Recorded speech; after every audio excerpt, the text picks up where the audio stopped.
हमेशा से ही भारत एक ऐसा देश है जो कि टेक्सटाइल या फैब्रिक के लिए जाना माना गया देश है।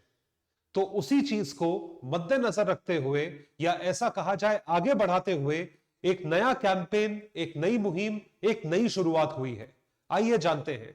Ladies and gentleman, boys and girls, मैं हूं आपका दोस्त, host, educator, mentor Sanghi sir और आप सभी का स्वागत है रीच यूपीएससी पर। चैनल को इसी वक्त सब्सक्राइब करें और उसके साथ साथ घंटी वाला बटन दबाएं ताकि कोई भी अपडेट आप ना मिस कर पाए। तो जैसा कि आप जानते हैं, एक नई मुहिम की शुरुआत हुई है जिसका नाम है भारत टेक्स, जो कि आप देख पा रहे हैं मेरे पीछे लिखा है भारत टेक्स 2024 2024। दुनिया का, ऐसा माना जा रहा है, दुनिया का सबसे बड़ा टेक्सटाइल मेला है जो कि 2024 में हो रहा है और इसकी शुरुआत भारत के प्रधानमंत्री द्वारा हुई है। Has happened by our prime minister. So it is the largest ever global textile event which is happening in India, जहां पे अलग अलग तरीके की कंट्रीज का पार्टिसिपेशन यहां पर देखा गया है। तो हम आपको इस वीडियो में सबसे पहले बताएंगे कि भारत किस चीज के लिए पॉपुलर है। उसके बाद हम डिस्कस करेंगे भारत टेक्स इवेंट। जो ये टेक्स इवेंट है ये एग्जैक्टली है क्या? Tex for textile, what exactly is this? कितनी देशों का पार्टिसिपेशन यहां पे देखा जा रहा है और हम किन चीजों की तरफ फोकस कर रहे हैं। उसके साथ साथ मैं आपको इन पर्टिकुलर बताऊंगा कस्तूरी कॉटन के बारे में, जिस कॉटन पे खास ध्यान दिया गया है, और भारत की पोजीशन टेक्सटाइल सेक्टर में भारत में इस वक्त कहां स्टैंड करती है। ये सारे एंगल्स जो है मैं डिस्कस करूंगा आप लोगों के साथ इस वीडियो में। तो ये चीज, इसका उद्घाटन हुआ था भारत मंडपम, यानी कि जहां पर G20 समिट हुआ था उसी जगह पे, and this happened by our beloved prime minister. ये चीज प्रधानमंत्री द्वारा करी गई थी। तो कुछ चीजें जानेंगे भारत टेक्स 2024 के बारे में। तो भारत हर चीज के लिए पॉपुलर रहा है।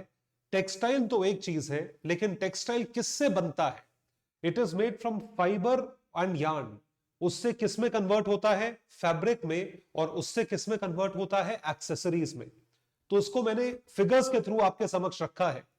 तो चाहे फाइबर हो, फाइबर किसी भी चीज का हो, कॉटन फाइबर हो, वूल फाइबर हो, ये कन्वर्ट किया जाता है बेल्स में और ये इस ऊन में, और इसके थ्रू कन्वर्जन होता है फैब्रिक में। अब फैब्रिक में आप कुछ भी बनाइए, आप इसका थान बनाइए, स्कार्फ बनाइए, और उसके बाद इससे एक्सेसरीज बनाइए, शर्ट बनाइए, पैंट बनाइए, स्वेटर बनाइए, कुछ भी बना सकते हो।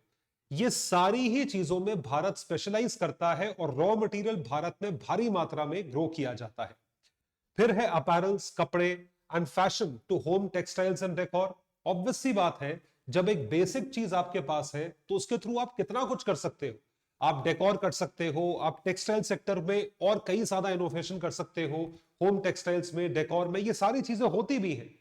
आप कितने सारे ऐड देखते हैं, कितने सारे एक्टर्स इसको एडवर्टाइज करते हैं, क्योंकि ये चीज भारत में बहुत पॉपुलर है। और उसके साथ साथ हैंडलूम, हाथ से बनाने वाली कारीगरी, handicraft to technical textiles and smart manufacturing, ये सारी ही चीजें होती हैं भारत में। और ये सब जो है, ये पूरा स्पेक्ट्रम ऑफ टेक्सटाइल इंडस्ट्री यहां पर फॉल होता है। मतलब टेक्सटाइल इंडस्ट्री का पूरा स्पेक्ट्रम सिर्फ और सिर्फ कॉटन की थान या किसी और चीज की, सिल्क की थान में सीमित नहीं है। उससे बनने वाली चीजें, चाहे वो अपैरल हो, चाहे वो फैशन हो, चाहे वो होम डेकोर हो, चाहे वो हैंडीक्राफ्ट वाली चीजें हो, हैंडलूम हो, ये सारी की सारी चीजें हम एक नॉच आगे जाते चले जा रहे हैं, जो कि टेक्सटाइल सेक्टर में आता है। तो भारत के टेक्सटाइल सेक्टर को मद्देनजर रखते हुए जो इनिशिएटिव लिया गया है उसका नाम है भारत टेक्स 2024, और यह क्लेम किया जा रहा है दुनिया का सबसे बड़ा टेक्सटाइल मेला है। क्यों इसको सबसे बड़ा कहा जा रहा है? क्योंकि यहां पर 110 से ऊपर देश, more than 110 countries are participating in this exhibition, which is highly important, और इस वजह से यह सबसे बड़ा है। तो participation multinationals, multilateral countries, multinationals के द्वारा है, और मल्टीनेशनल्स ही उन कंट्रीज में पार्टिसिपेट करेंगी। ग्लोबल कंपनीज का पार्टिसिपेशन है।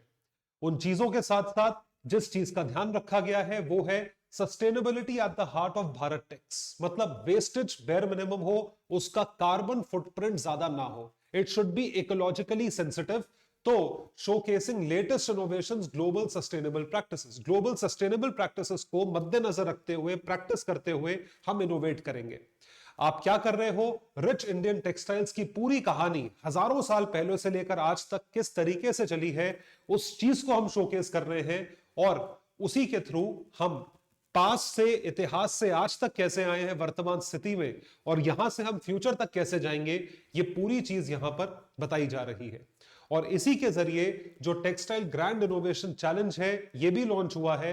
देखने वाली बात है who is up for this challenge. और इसी चैलेंज के लिए 50 से ऊपर एमओयूज ऑलरेडी साइन हो चुके हैं।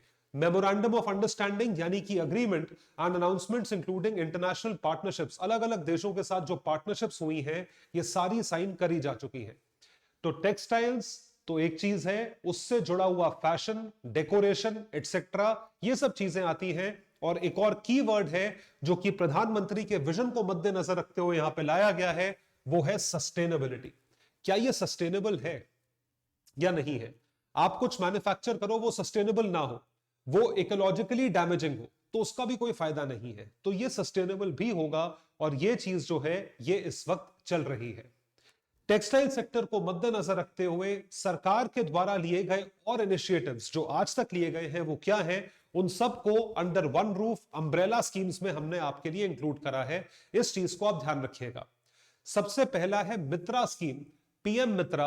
पीएम मित्रा का फुल फॉर्म देखें, prime minister mega integrated textile region and apparel. तो इंटीग्रेटेड टेक्सटाइल को आपने इंटीग्रेट करा, region and apparel park scheme. तो ये जो है ये इंटीग्रेटेड टेक्सटाइल वैल्यू चेन पूरा बनाएगा, रॉ मटेरियल से लेके फिनिश प्रोडक्ट से लेके पूरी सप्लाई चेन, होलसेल रिटेल तक यहां पे हमें पता चलती है। इस वजह से टर्म है इंटीग्रेटेड टेक्सटाइल चेन, जो है यहां पर बनाई जा रही है या इस पर फोकस हो रहा है। उसके बाद एक स्कीम है जो है पीएलआई स्कीम। पीएलआई स्कीम आपने और कई चीजों में सुनी होगी, मैन्युफैक्चरिंग को लेके, एक्सपोर्ट्स को लेके, टेक्सटाइल को लेकर भी है। ये स्कीम का बेसिक ऑब्जेक्टिव है जो हर चीज में अप्लाई होगा। एक बार में अगर आप समझ लें, प्रोडक्शन लिंक्ड इंसेंटिव का मतलब है अगर आप एक सर्टेन लेवल से ऊपर प्रोड्यूस करते हैं तो आपको भारत सरकार द्वारा इंसेंटिव मिलता है। वो इंसेंटिव क्या है कि आपको टैक्स में छूट मिलती है, अगर आप आइटम्स को एक्सपोर्ट करें तो एक्सपोर्ट्स में छूट मिलती है, वो कोई भी आइटम हो।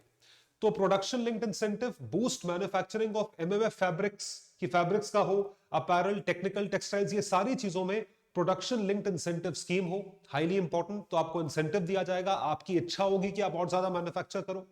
और तीसरा है टेक्निकल टेक्सटाइल मिशन। ये क्या चीज है कि आप इन टेक्सटाइल को प्रमोट कर रहे हैं और इसी की इंडस्ट्री अगले 25 साल में तकरीबन $300 बिलियन की बन सकती है। It can be made of almost $3 billion.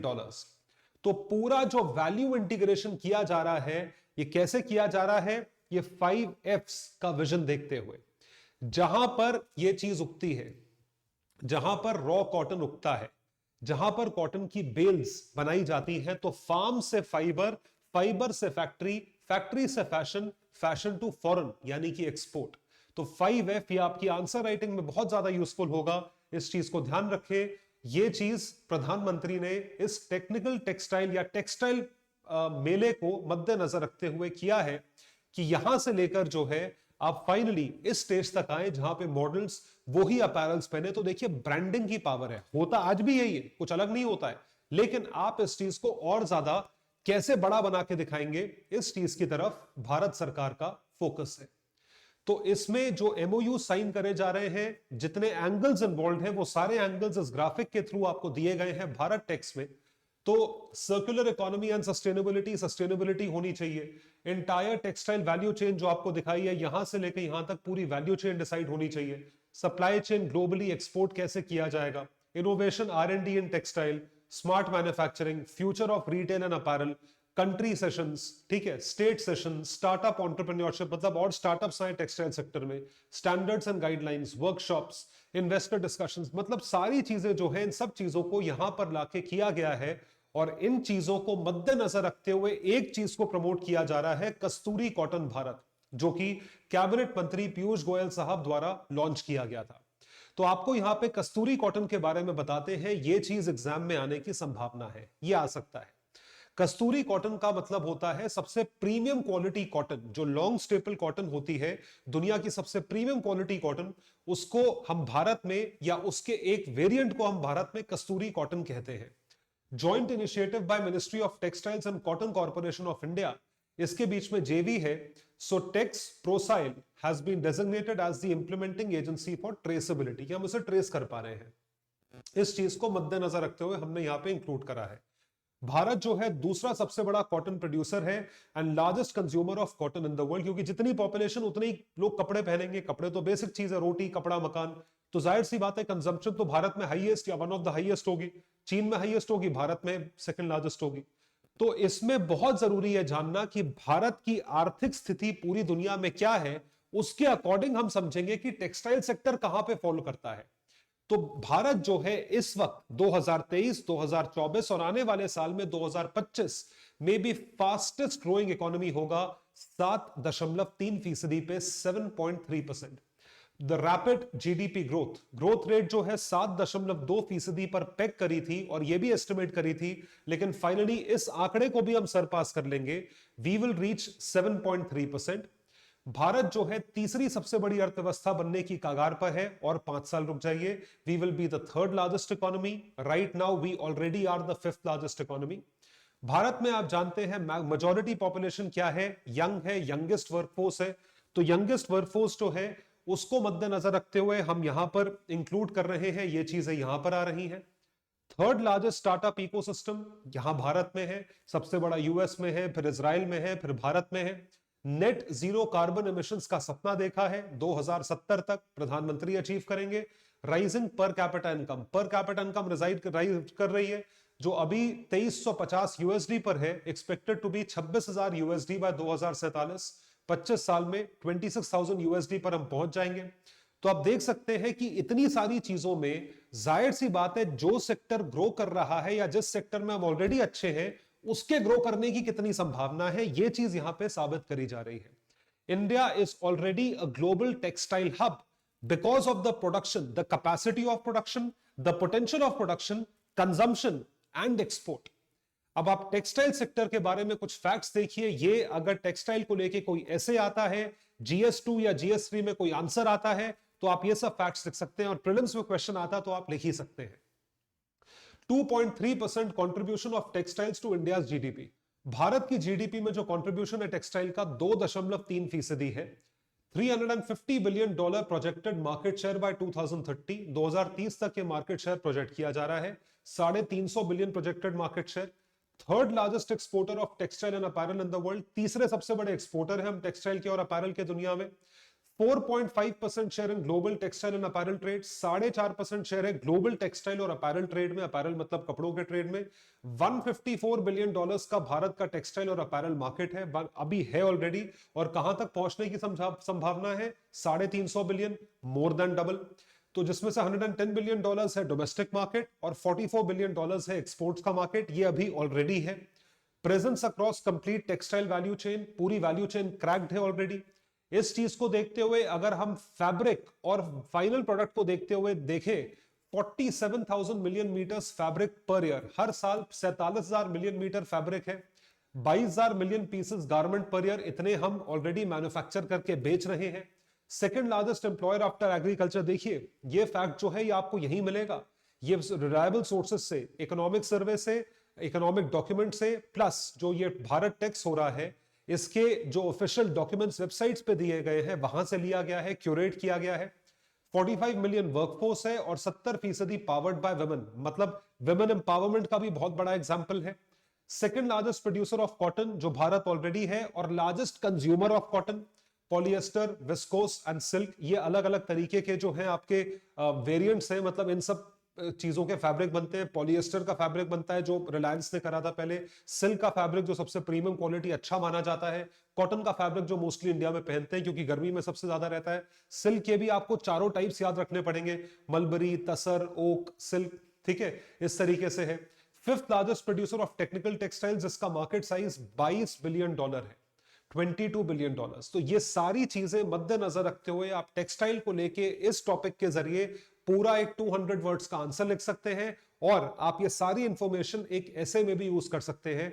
आपसे GS2 में क्वेश्चन पूछा जा सकता है, GS3 में पूछा जा सकता है। विमेन एम्पावरमेंट का एग्जांपल लिया जाए तो वहां पे भी आप टेक्सटाइल मेंशन कर सकते हैं कि 45 मिलियन की वर्कफोर्स में 70% महिलाएं हैं जो कि इस काम में कंट्रीब्यूट कर रही हैं, तो सोशल इश्यूज में भी ये चीजें आ सकती हैं। और उसके साथ साथ ऐसे में तो ये चीज आ ही सकती है।